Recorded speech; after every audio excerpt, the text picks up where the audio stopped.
parents made a rather powerful decision that we were not going to survive, that I wouldn't survive. And they decided to give me away for the period to a Polish Christian woman who lived in a town called Tarnopol, which was the regional town of the area. It happened that Sabina had a Jewish husband, and I have a feeling that he was somehow knew my cousin, my father's cousin Simcha that I mentioned. They came to fetch me, and I was going to be there, not hide in terms physically, but hide my identity. I was going to go to be with them as their oldest child. They had two little boys who were about 2 and 3 years old, and I was at this stage 4.5 years old. And I was going to hide my identity and be a Christian child, an Aryan child, because I didn't look Jewish. I had blonde hair and green eyes. Also, my name was changed from Dasia, Hadassah, to Stasia, which is a typical Polish name. My father impressed on me very strongly that I must never tell anybody I was Jewish, that I must never hint at it, because otherwise something terrible would happen. And I did. I accepted this. As we left, I don't actually remember the parting. I took my favorite toys with me. I took a salt and pepper shaker and a little white ball. And as I said, I don't remember the parting at all.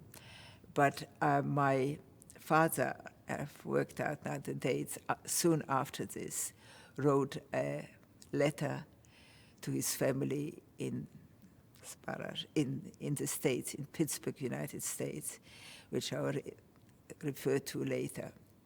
So I went to Tarnopol with Sabina, and I've forgotten her husband's name. And again, we lived on the first floor of a building in the city. And I started my life as a Catholic little girl. I learned the prayers.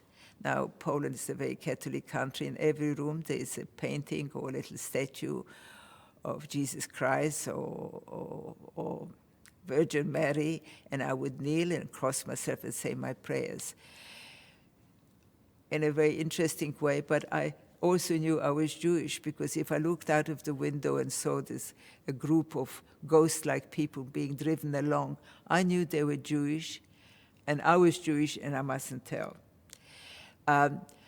Also during that time, when I was with Sabina, I was never hugged. I mean, nobody actually touched me.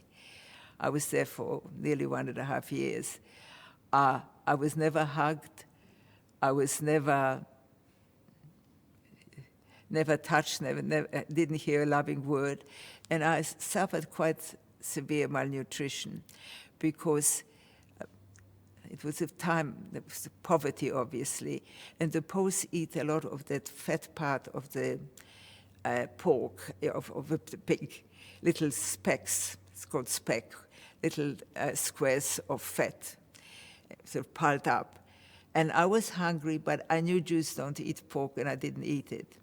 Also, we ate white bread, and the little boys, my younger so-called brothers, would eat the soft part of the bread, and I would be given the crust.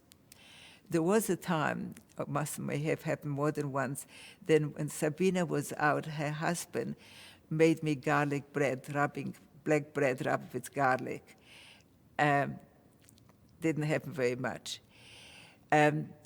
So in Tarnopol, I don't remember actually feeling much one way or another. My parents had promised to come pick me up. So I don't actually have any memory of feelings. And one day,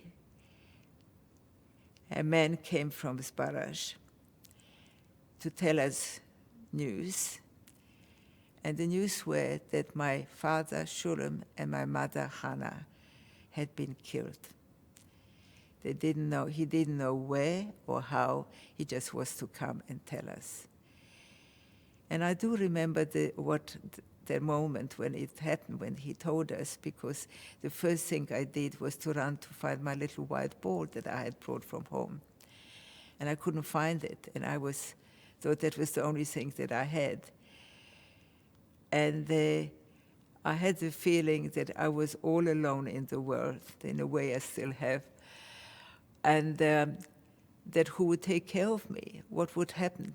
Perhaps I would stop existing if there was nobody to take care of me.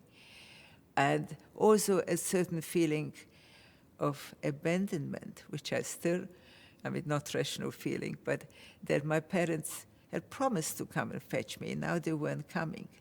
Parents are supposed to keep their promise. I just want to tell you now that I have never found out where my parents were buried, if they were buried, and the circumstances of their deaths, whether they were killed in the last mopping up action, where there were only about 150 Jews left in Zbaraz, or in a forest. Last year I had a book published called Zbaraz, A Community Extinguished, because I spent 2 or 3 years researching what was actually happening in Zbaraz while I was there as a child and while my parents were there, hoping that somewhere on the various lists I got, somewhere there would be mention of my father, but there was nothing. So, because I later on found out things about my father, I have never met anybody who knew my mother, except a cousin Israel who was at their wedding, but I didn't know her, so I know nothing about my mother. And somehow that moment when I found out, I knew that I had to be a very, very good girl so the grown-ups will keep me and somebody would look after me. And then we were nearing 44.